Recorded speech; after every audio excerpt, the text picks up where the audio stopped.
Hello, fellow rugby fans. Welcome back to the channel. Now, the 2027 Rugby World Cup draw is out. And honestly, it's hard not to look at this and wonder if World Rugby even tries to hide the bias anymore. Because the way these pools are stacked, the Northern Hemisphere teams might as well have been handed laminated VIP passes straight to the knockouts. So let's start with Pool A, where the All Blacks get the Wallabies, Chile and Hong Kong, China. Two teams the All Blacks have never played in a test match, which basically means warm-ups disguised as pool games. And the Wallabies are hardly the powerhouse they once were, though being at home could give them an adrenaline spike.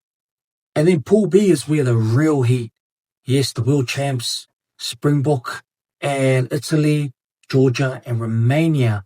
Now, the game I'm looking forward to is Italy and Georgia, because that's an interesting one, because Georgia could potentially finish second in the pool if they beat Italy. So comment below, what are your predictions with this game? Italy, Georgia, who's going to win that game? Who's going to come second in the pool? So that's going to be an incredible game that I'm looking forward to.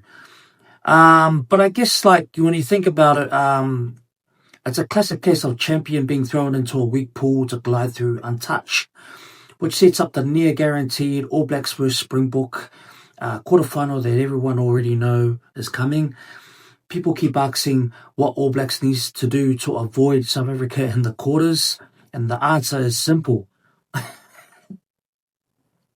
Nothing. Like, seriously, nothing. Because we want to top our pool. And hey, if we're up against the Springboks, let it be. You know, it's the clash of the titans, eh? Looking forward to it, man. But yeah, there's nothing they can do because the draw has locked them in. And unless some miracle upsets happen, which they won't, they are on that collision course. If All Blacks wants to dodge that matchup, they basically have to tank the pool intentionally or hope Italy suddenly becomes a tier 1 monster. And let's be honest, come on. None of that is happening. You're dreaming. And when you look further down the bracket, things only get more suspicious because the way the knockout path is shaped, England had one of the smoothest routes to a semi-final we've seen in years.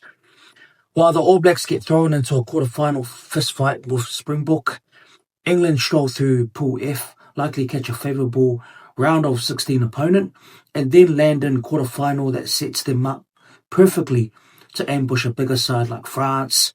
And if that happens, suddenly England are in the semi-finals, while potentially the All Blacks are already on the plane saying, "Ka kite, see you later." It's kind of a storyline that looks accidental on paper, but it feels very intentional when you see the layout. A classic case of Northern Hemisphere heavyweight being handed a parachute while the Southern Giants have to crawl through a barbed wire. And then you got Pool C, gives Argentina, Fiji, Spain and Canada. Good to see Canada back. Argentina and Fiji walking through while the other two make up the numbers. A classic example of mid-tier being used as filler. This is going to be an interesting one. Now, Argentina on a good day, I reckon they'll make the quarterfinals. They'll probably squeeze through and beat Fiji. But Argentina on a bad day, Fiji will probably scrape through, because knowing Fiji in the past World Cups, man, they're dangerous. And hopefully we get to see Fiji versus England in the quarterfinals. That could be a potential. That'll be cool. I mean, a rematch. But yeah, Fiji are dangerous, so you can never underestimate the flying Fijis. So Argentina, they're a good side as well. So I think it's either those two will scrape through to the quarters.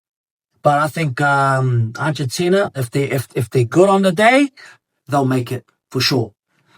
Then you got Pool D, gives us Ireland, Scotland, Uruguay, and Portugal. Now, Ireland and Scotland, that's going to be a good matchup. That's a big game.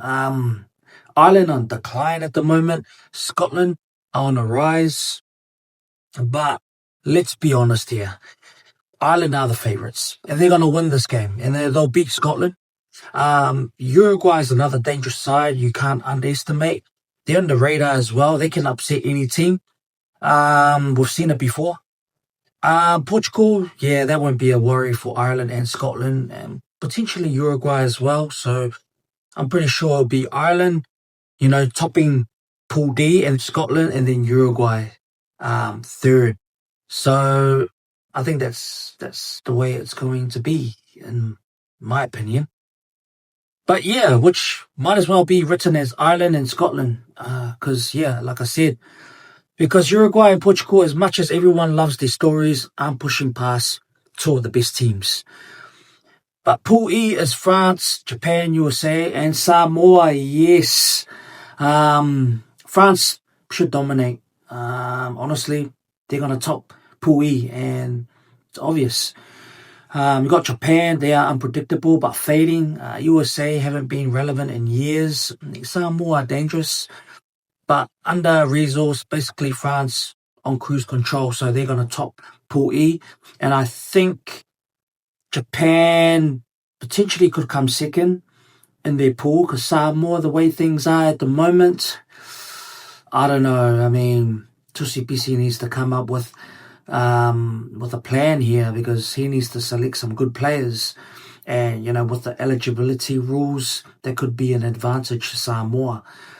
But I think Samoa will be a threat, and they'll be dangerous, and potentially they could make second. So who knows?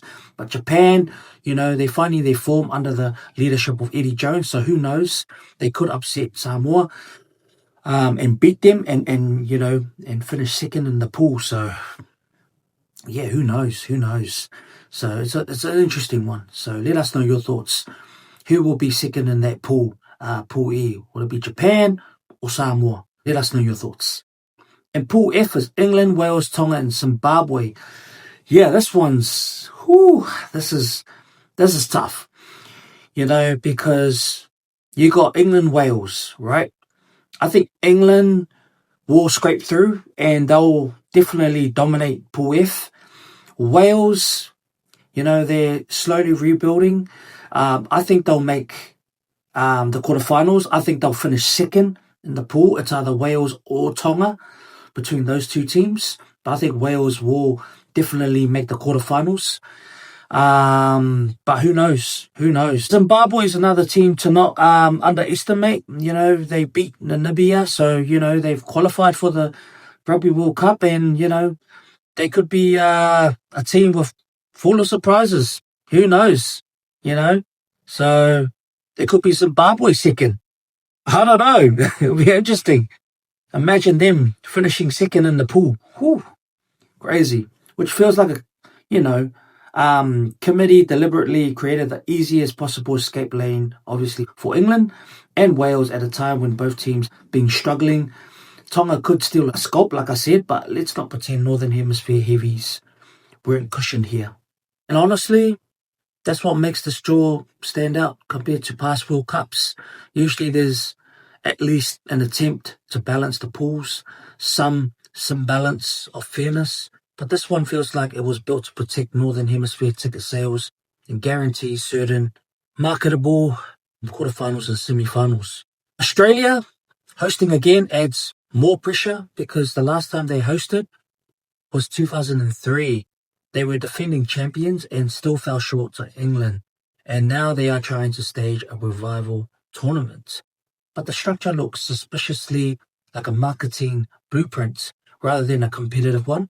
And looking at how things line up, it wouldn't even shock me if we end up with another South African England final, because the way the bracket is shaping up, some extremely convenient pathways have been carved out for certain teams. Looking at the likely round-up 16 runners-up, the path becomes clearer.